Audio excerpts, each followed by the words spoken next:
ilmu itu lebih dekat kepada pengarah mengagungkan ilmu. Kenapa sangat penting kali ilmu itu Bapak Ibu, sampai banyak sekali tata tertibnya? Karena memang ilmu ini adalah nurullah, cahaya Allah. Wa nurullah la yuqdaril asi, dan cahaya Allah itu tak akan diberikan kepada yang bermaksiat. Apa maksiat itu? Perkara yang dibenci oleh Allah. Oleh sebab itu alim ulama kita, guru-guru kita membuat kriteria agar kita menjaga disiplin ilmu. Karena sebagaimana sabda Rasulullah, halakat ummati fi syai'aini tarukul ilmi wa jam'il mali. Hancurnya umatku ini disebabkan dua perkara. Yang pertama, satu, mereka sibuk mengumpulkan harta. Ini kehancuran umat. Yang kedua, mereka meninggalkan ilmu. Di antara meninggalkan ilmu itu tidak menjaga adab-adab ketika mencari ilmu.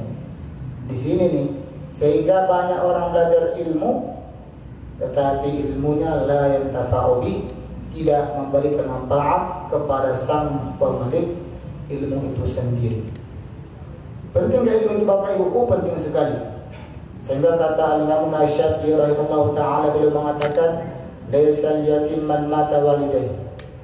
Bukan dikatakan anak yatim itu Bapak Ibu kalau orang tuanya meninggal.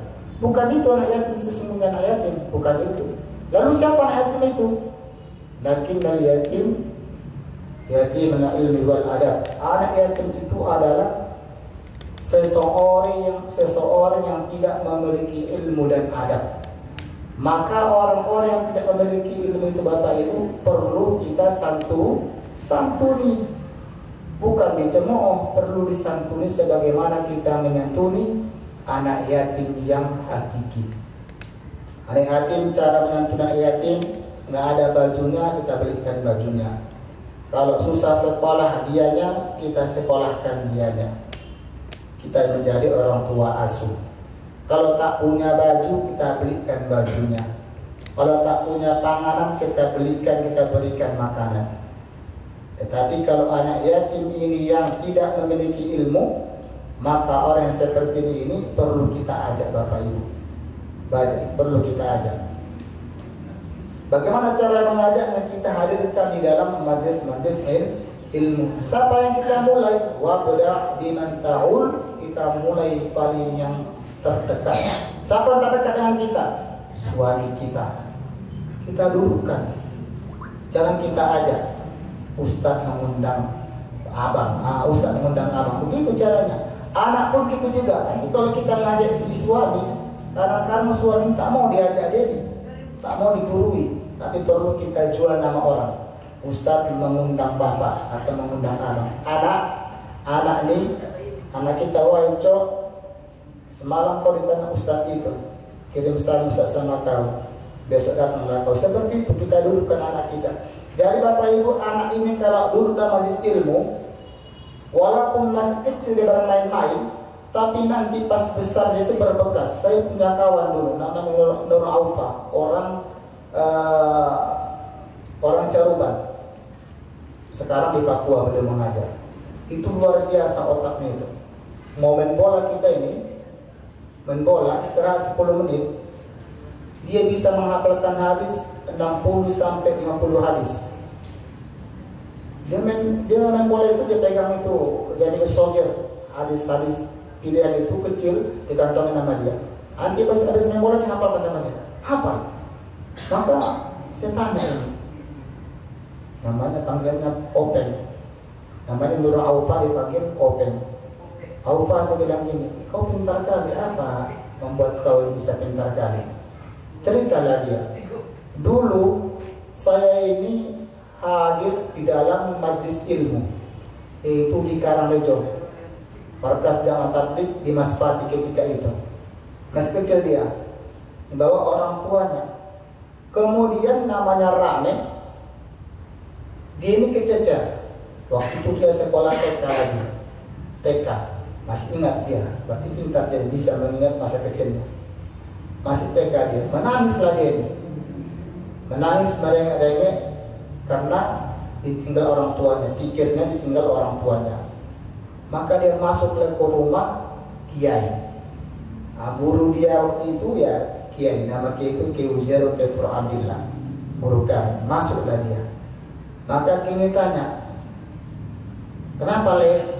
Orang tua aku tak kemana, katanya gitu kan. Lalu apa yang kau nangis? Enggak ada, aku takut, katanya. Wedi aku, katanya. Ya wes, Reneo, aku ini sekarang orang tuamu. Kata ini Pak Kiai, duduk di sini nih. Duduk dia dikasih katanya, dikasih air putih. Singkat dia nggak bisa cerita panjang lebar. Singkat ceritanya habis Isya sekitar jam 9-an baru diumumkan siapa yang kehilangan anak kalau ketemu orang tuanya. Besar dia itu ngaji pun di kiai yang sama. Mungkin berkah itu mungkin dia nih. Kalau menghafal luar biasa, pintar kan? 100 hadis hitungan setengah jam. Kalau kita ini menghafalkan 10 hadis saja, bolak-balik pula lupanya. Luar biasa pintar beliau. Itu diantara disiplin ilmu. Kemudian wa yanbaghi litalibil ilmi ay yahtariza anil akhlaqil zamimah. Perlu sekali kita ini sebagai pencari ilmu menjaga akhlak yang melenceng, akhlak yang tercela. Di antara akhlak kemarin yang kita pelajari, harus baik sama kawan seperguruan. Nah, harus baik sama kawan seperguruan. Sama lingkungan itu harus baik. Harus kita longgarkan. Kalau dia nggak betah, kasih betah. Kalau dia nggak betah ngaji, nampak ini ada ibu-ibu dia bengkak-bengkok, kusuk badannya biar enak tidurnya. Begitu. Bukan dibilang dalam hati ini majlis taklim kok tidur aja dia ini. Aja seperti itu. Kenapa perlu akhlak tercela, kenapa perlu kita menjaga dari akhlak yang tercela itu? Karena Ibnu mengatakan fa innaha kilabul ma'nawiyah. Sesungguhnya akhlak terpuji itu adalah anjing maknawi. Jadi diumpamakanlah akhlak yang tercela di Bapak Ibu diumpamakan apa tadi? Anjing maknawiyah. Dia enggak zat, tapi secara hukum hakikat dia anjing maknawiyah. Wa qala Rasulullah sallallahu alaihi wasallam. Rasulullah sallallahu alaihi wasallam bersabda, "La tadkhulul malaikatu baitan fihi sunatun aw kalbun." Tidak akan masuk para malaikat ke dalam suatu rumah yang di dalam rumah itu ada surah, ada gambar atau patung-patung, au kalbun atau ada anjing. Akhlak yang tercela, akhlak yang mazmu, yang zamimah, yang tercela itu diumpamakan kilabul ma'nawiyah, anjing yang secara maknawiyah. Para malaikat akan masuk ke dalam hati seorang hamba jika hamba itu memiliki akhlak yang tercela, sebagaimana ada rumah yang di dalamnya ada patung atau anjing. Wa inna ma ta'allamul insan biwasitatil mulk. Karena hanyalah manusia itu belajar itu melalui perantaraan malaikat. Jadi kita Bapak Ibu belajar ilmu ini, ada malaikat yang menyampaikan ilham, menancapkan ke dalam hati kita, telinga kita. Ini perintah Allah. Allah berikan ilham kepada malaikat, malaikat itu yang kepada kita. Dan begitu sebaliknya syaitan dan bala tentara pun begitu juga. Ketika kita beribadah atau belajar ilmu, ada juga ini. Iblis dan bala tentara membisik-bisikkan, menggoda-goda kita agar tidak menerima ilmu. Dan malaikat membisik-bisikkan agar kita dapat menerima ilmu. Dan jika seorang pelajar memiliki akhlak yang tercela, maka malaikat tak mau datang. Sebagaimana rumah ada dalamnya itu patung dan anjing. Dulu ada seseorang pas mendengar hadis ini, sesungguhnya katanya malaikat tak masuk ke dalam rumah yang ada di rumah itu ada anjing dan gambar. Dia bersyukur dia nih, kalau begitu aku peliharalah anjing katanya. Kita tak tahu kenapa begitu. Biar malaikat datang, biar malaikat tak datang. Terus biar umurku panjang, tak mati-mati katanya. Ya Bapak Ibu, pelihara adalah anjing. Tidur sama anjing, mandi sama anjing, bermain sama anjing. Pas besar anjingnya, anjing sama dia pun ikut mati. Jadi yang dimaksud malaikat tak masuk itu malaikat apa itu? Malaikat rahmat. Kalau malaikat Israel ya datang-datang aja suka-suka dia. Sebagaimana Ashabul Kahfi ya, di dalam gua dijaga sama anjing, anjingnya pun mati. Dicabut duluan nyawanya anjing itu. Wal akhlaqul jamimah tu'rafu fi kitabil akhlaq.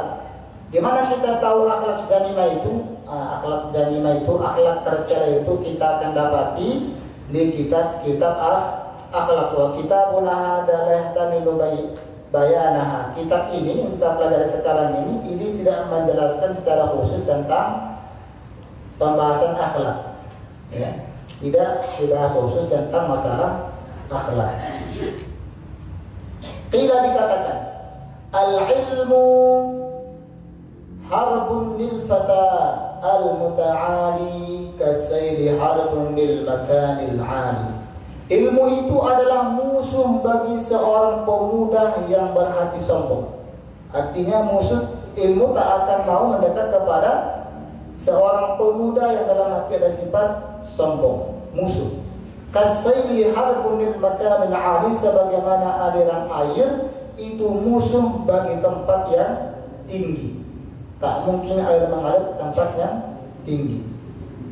Bijiddin la bijaddin kulla majdin fahal jaddu bila jiddin bimujdi.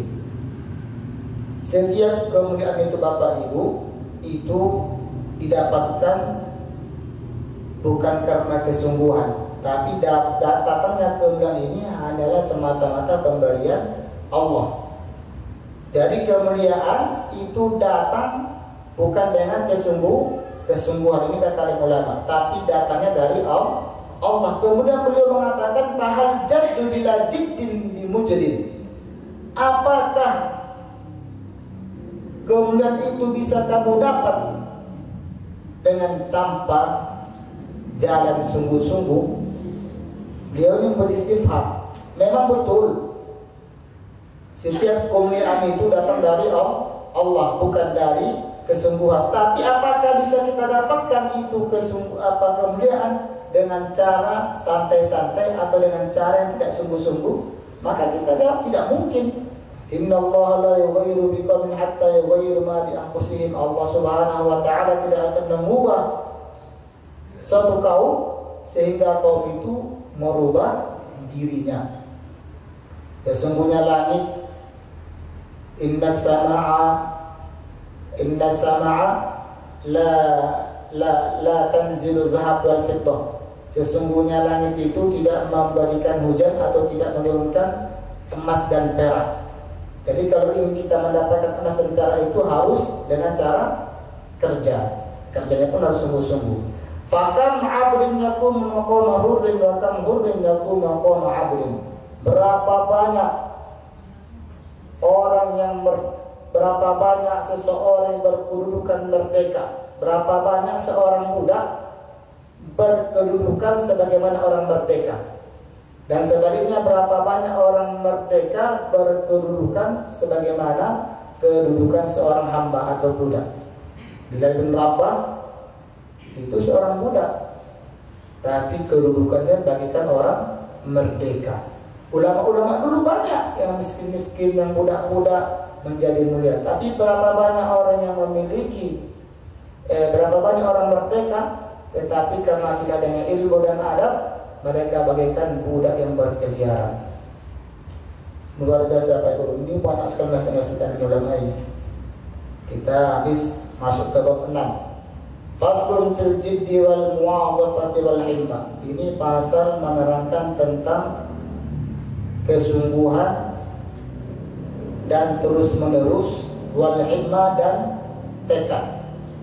Jadi sungguh dibutuhkan, terus menerus, continue dibutuhkan, dan tekad pun harus dibutuhkan. Kata guru kita, orang tekad akan naik derajatnya. Orang nekat naik derajatnya. Dalam sisi apapun dia kalau nekat, insya Allah derajatnya akan meningkat. Baik sisi preman, sisi bandel, sisi baik. Kalau di sisi dia preman, sisi nakal, dia nekat, maka di dalam kenakalan itu dia menjadi dapat predikat yang unggul, tingkat unggul dia. Kalau nekat dia membunuh, kita puji orang itu di antara geng-geng sedang sama dia. Apa sebab? Karena nekat. Begitu juga orang baik, nekat dia belajar ilmu, maka di sisi ilmu dia menjadi derajat yang tertinggi. Tetapi kalau tidak punya nekat, walatlah payah kita ini. Summa la budda min al-jiddi wal mu'adhafati wal mulazamati li talabil ilmi. Kemudian tidak boleh tidak, kita harus menyiapkan kesungguhan yang terus menerus Bapak Ibu, bukan harus banyak, sikit-sikit, tetapi terus. Daripada banyak tamat sebuku dibaca 1 jam, cuma seminggu libur pray. Jadi bagus seayat-seayat tapi terus menerus. Wa ilaihi isyaratu fil Qur'an fi qouli ta'ala walladzina jahadu fina lanahdiyannahum subulana.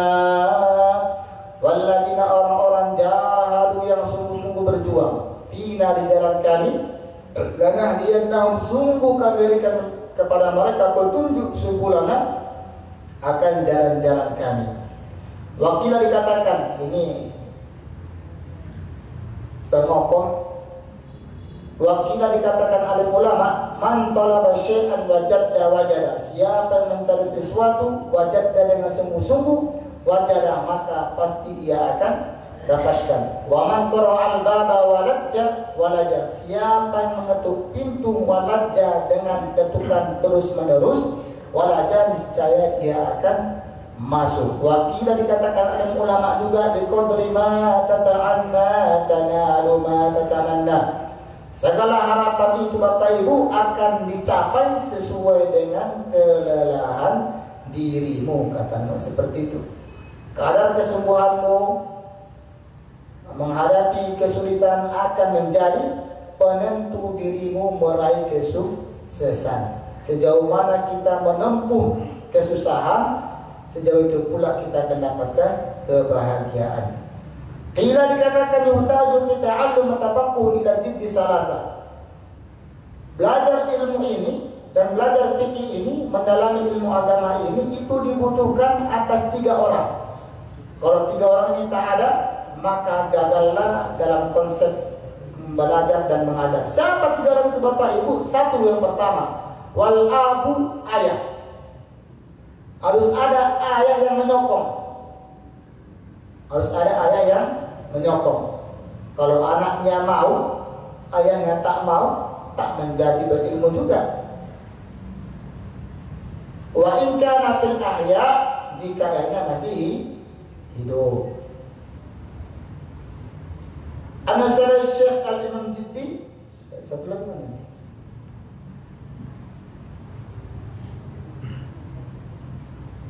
Yang kedua, al-ustaz, harus ada seorang guru. Harus ada guru, ada ayah, ada guru. Ayah mendukung tapi guru tak ada, atau ada guru tapi guru tak sungguh-sungguh. Ini pun tidak menjadikan maksimal untuk mendapatkan ilmu.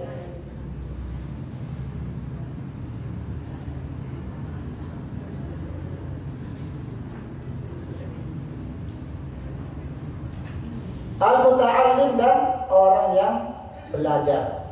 Harus ada yang belajar, yaitu anak, ada guru, ada ayah.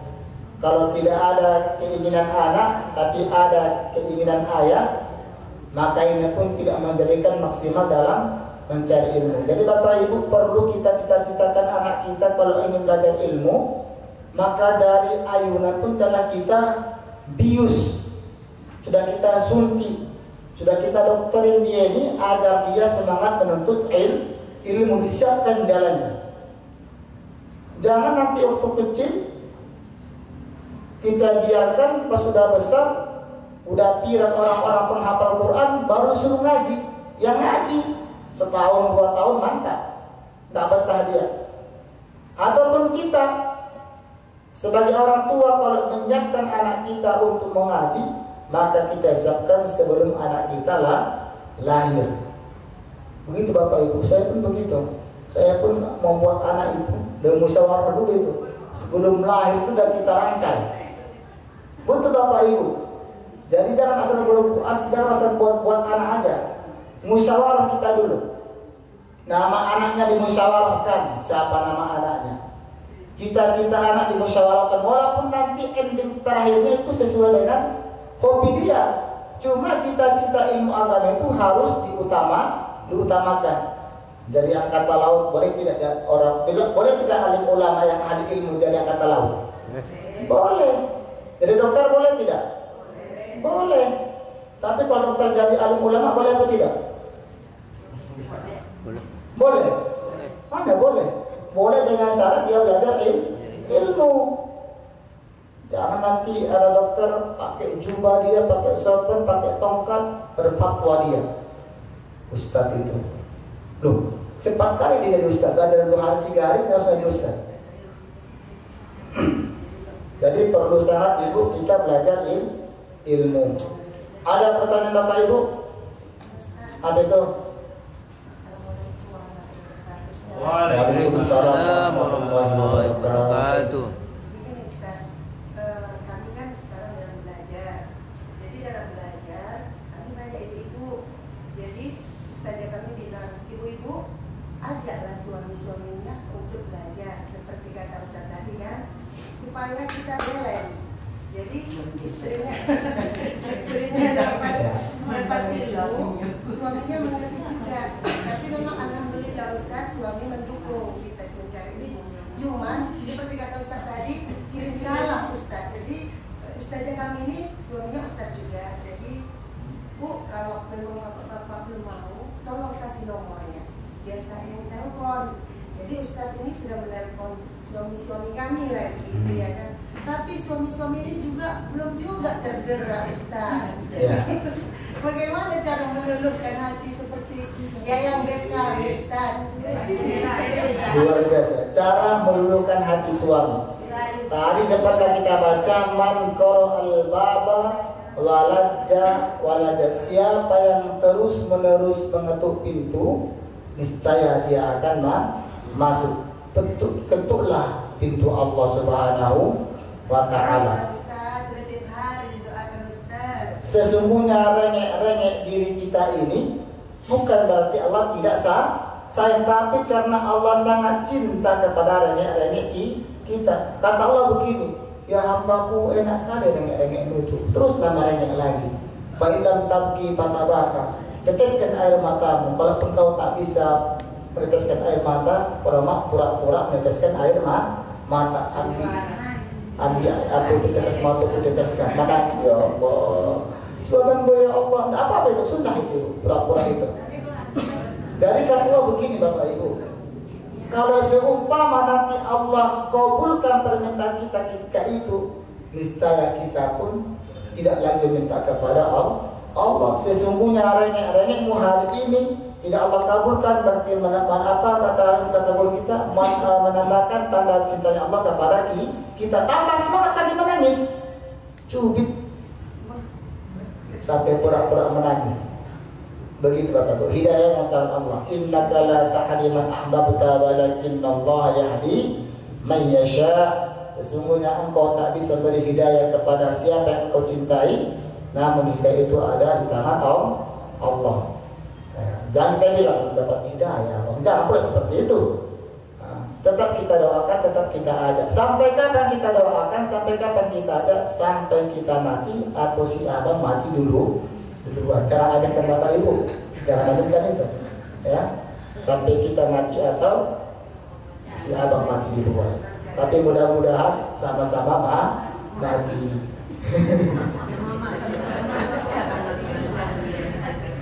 Ada lagi pertanyaan Bapak Ibu? Begitu ya, yang begitu, nggak mudah mengajak itu. Mengajak itu Ibu tak mudah, berat. Makanya usaha yang paling besar itu. Jadi waktu itu Nabi Daud alaihissalatu wassalam bertanya kepada Allah. Tahu Nabi Daud? Tahu ya? Luar biasa ini.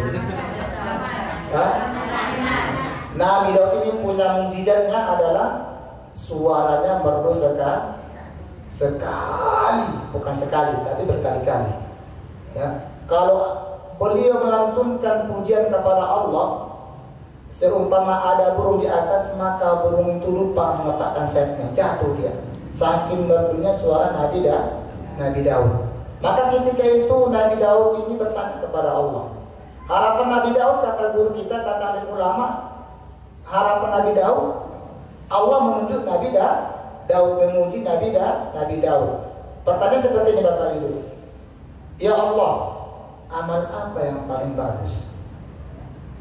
Amal apa yang paling bagus? Harapan Nabi Daud ini pujian yang merdu.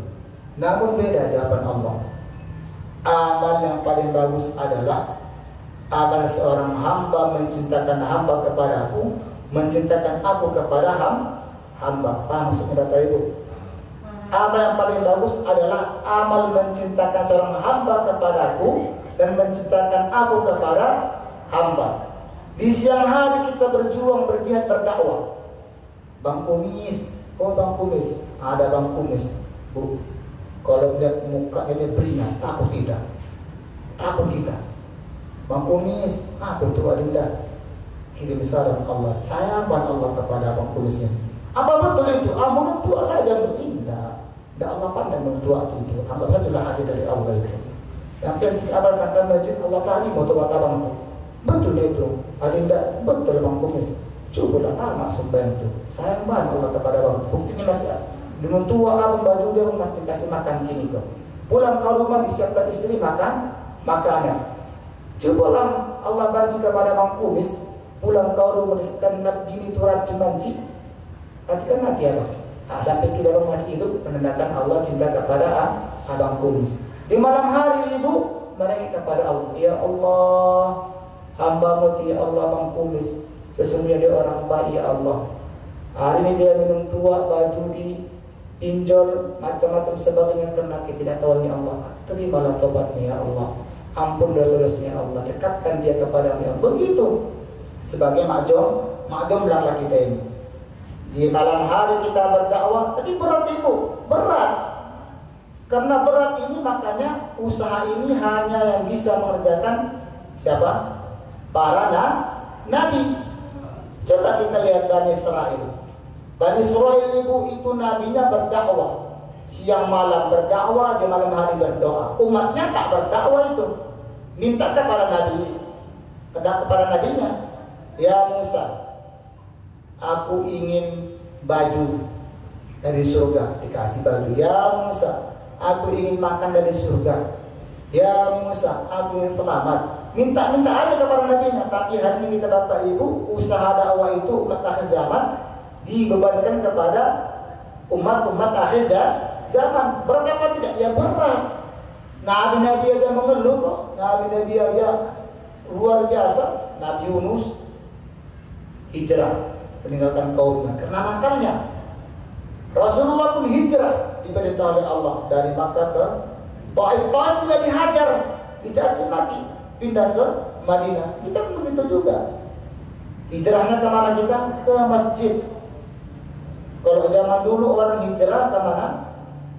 Ke gua, karena gua tempat yang paling aman. Kalau sekarang ini Ibu, gua paling tak nyaman.